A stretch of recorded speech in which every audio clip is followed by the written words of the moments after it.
The Legend of Zelda Tears of the Kingdom is coming out in less than 2 months. First of all, whoa. Second of all, I wanted to take one last look at Breath of the Wild before that game comes out. There's bound to be tons of new areas in Tears of the Kingdom, so for today's video, I wanted to look at all of the ones we have in Breath of the Wild and rank them all. There's not 49 like in the Wind Waker. Today we have 8. Let's get started. For my worst region in Breath of the Wild, I'm starting with the Akkala region.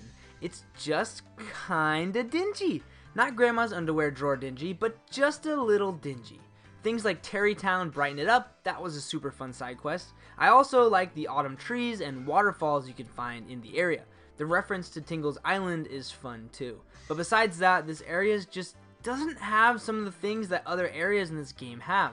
I know a lot of people like the Akkala Citadel too, but I'm just not into it. Sadly, Akkala was my only clear loser. The other 7 regions are so close, it's unreal. But unfortunately, my hand has been forced. At number 7 is the Faron region. I really do love Faron. I think the jungle aesthetic is great, and Lurelin Village gives me all the Wind Waker vibes. Besides this though, there just isn't much here. It's a relatively small area, so it makes sense that they didn't want to shove too much in. Phrasing? Because of that though, it's really just my ex, a pretty face with not much substance. Somewhat similarly, at number 6 is the Hebra region.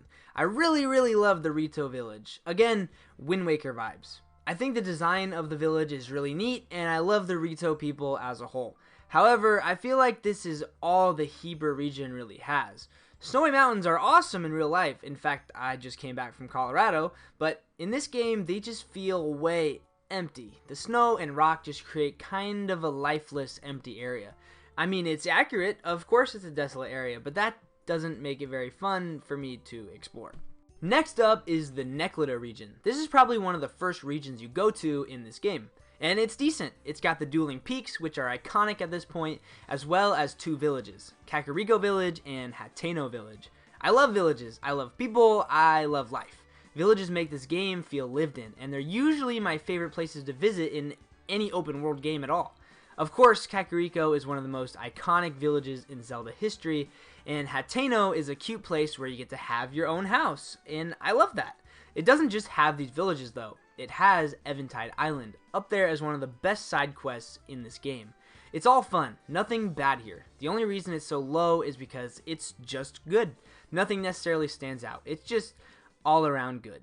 Starting off, the top half of the list is the Eldin region. The Eldin region is a region that really sticks out, you know, with all the lava and whatnot. For real though, having something special like lava running all throughout the place makes the Eldin region feel really unique and fun to traverse. I also really like that you can't just go here like regularly. You have to specifically get fire armor before you're able to come here safely, which makes the whole area feel earned and like you progressed a little bit into the game. I also really like the Gut Check Rock Challenge, one of the most standout side quests in this game for sure. One of the main things that keeps Eldin out of the top 3 is actually the quest involving the Divine Beast, Varudanya. The escort mission type thing before entering the Divine Beast is my least favorite segment of those pre-Divine Beast challenges that you have to do. Starting out the top 3 is the Wet and Wild World of Lanayru. The main attraction here is definitely Zora's Domain. Zora's Domain is without a doubt the most beautiful village in the game. Watery, decorative things are always some of my favorite things in games and in real life. I remember this was the first main area I went to when I played Breath of the Wild for the first time, and it was magical. It isn't just a cool early game area though. Later on, there's a whole part where you have to defeat the malice infecting one of the dragons on top of the mountain, and that was so fun to find. Getting into Vah Ruta with Sidon is also probably my favorite pre-Divine Beast segment in the game, though the Blight Ganon fight inside is definitely my least favorite, which holds this region back just a tiny bit. By the way, Sidon asks you seductively to subscribe and leave a like. At number 2 is the Gerudo region. My favorite thing about this area is definitely Gerudo Town, and the effort it takes to get in.